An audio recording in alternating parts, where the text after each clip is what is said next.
everyone and welcome back to another video. Today I'm going to talk to you about my favorite books that I read in 2019, as well as share a little bit of stats on my reading for the year. My initial goal for 2019 was to read 24 books. I hit that pretty early on. I wish I would have put the date somewhere, but pretty early on.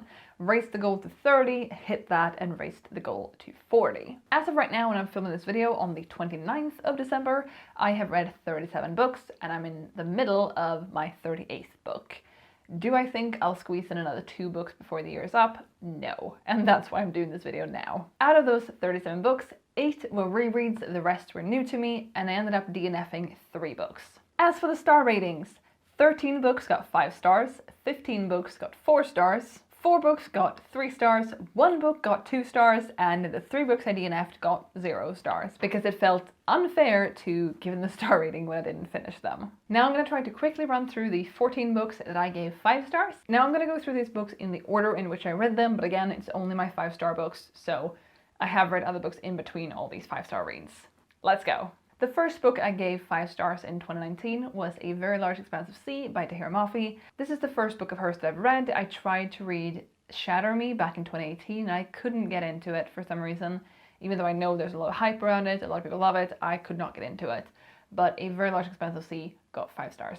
Next up was Dread Nation by CHRISTINA Ireland. This was both an author and a book that was completely new to me. I found it in Foyles, I believe, in London when I was there in January. Saw it on the shelf, thought the cover looked cool, picked it up, read the synopsis and was like, yep, this sounds really good, and it was really good. And the sequel called Deathless Divide comes out this year in 2020, I think in February, and I'm super excited to read it. Next up we have Cinder by Marissa Meyer, which I know is a book a lot of people have read. I'm very late to jump on this train. I think it came out in the early 2010s. And I had not yet gone around to it, but I'm so happy I finally did. I read that in April during the Alice Magical Readathon, and I loved it. And currently, as of filming this video, I am reading Scarlet. I'm in the middle of it. That's the sequel, for those of you who don't know. And I'm predicting it's going to be a 5-star read as well, but time will tell. Next up, we have Scythe by Neil Schusterman, another book I read in April, another book I loved. I have never read anything by him before. Read this book. I loved it from the first page. And it was so gripping and so intense and so cool. And it was a moment where like I could understand the opinions of all different people, all the different sites. I can understand the logic that they have. I don't agree with it, but I can understand where it's coming from. And it was just really, really, really cool. I loved this book and I have Thunderhead and The Toll further down on this shelf waiting for me to get to them. So hopefully I'll do that in early 2020 because I need to conclude this trilogy and I need to find out what happens. Next up we have Heartstopper Volume 1 by Alice Oseman. As you can see, I also have Solitaire by her and I loved it. It was a graphic novel that I believe exists as a comic online, but I haven't read it like that, and I picked up Volume 1 and I loved it. It's queer, it's cute, it's so good, and I am for sure going to pick up the future volumes as well. I believe 2 and 3 are out now. I'm not quite sure, don't quote me on it, but I will definitely pick them up in the future. Next up we have The Unhoneymooners by Christina Lauren, another new to me author or authors. I read the book in the summer and I think I'd been in a bit of a reading slump when I read it, and I wasn't really in a space where I could invest a lot of time and energy into a book. As I'm sure you can agree, sometimes certain books require you to put some effort in to keep track of all the different characters or the different subplots or the world, the map, whatever. This book was exactly what I needed at that point in time because I couldn't put that much of myself into something at that point. But that book, The Unhoneymooners, was exactly what I needed at that point. It was sweet, it was swoony. I had like one issue with it, but I loved it overall. And I'm so glad I read it, but I'm specifically happy that I read it when I did because right time and place. Next up we have The Tea Dragon Society by Katie O'Neill. This, again, is another graphic novel, and it is so sweet. Another graphic novel that is queer, it's got a beautiful art style. It features dragons that grow tea leaves on their back, and I'm not a tea drinker, but I can appreciate that. And I loved it. It was really, really, really good. Next up, we have Red, White, and Royal Blue by Casey McQuiston.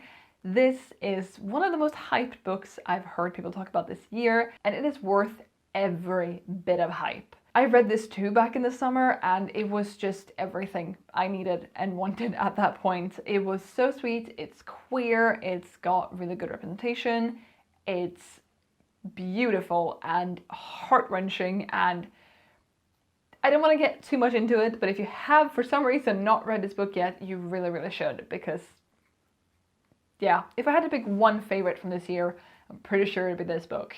Next up, we have An Absolutely Remarkable Thing by Hank Green, one of 2 5-star reviews that I reread. I read it back in 2018 and I still loved it. We read it for a book circle, so I got to introduce it to new people, most of whom liked it, so always good. And I'm really excited about the sequel, A Beautifully Foolish Endeavor, which comes out June 7th or July 7th, I believe. Don't quote me on it. Next up, we have Moonrise by Sarah Crossan, my first book by her, and this book broke my heart. It was a roller coaster from start to finish. It was so heart-wrenching and I loved it a lot. I originally gave it 4 stars, now I'm raising it to 5 stars. It was beautiful.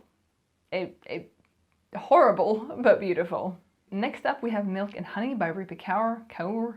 I hope I'm saying that correctly. And I know this book has been around for a long time. I have never picked it up, and then I found it one day in a store and I was like, why not? It's about time I read it. And I loved it. Again, beautiful. This book is poetry and not, fiction, and it was beautiful and heartbreaking, and everything I didn't know I wanted out of it is exactly what it was, if that makes sense. I didn't know exactly what to expect, but I walked away loving it. And next up, we have the second 5-star reread that I did in 2019, and that is Guess How Much I Love You by Sam McBratney. This is a cute little children's book about 2 hares, a big hare and a little hare, and they're talking about how much they love each other. It's just really cute. I also read Mary Had a Little Lizard by Kayla Herron. This is a kid's book without any words. It was just really sweet and really cute, and it's about a lizard who follows Mary to school and gets up to a whole bunch of ruckus while he's there.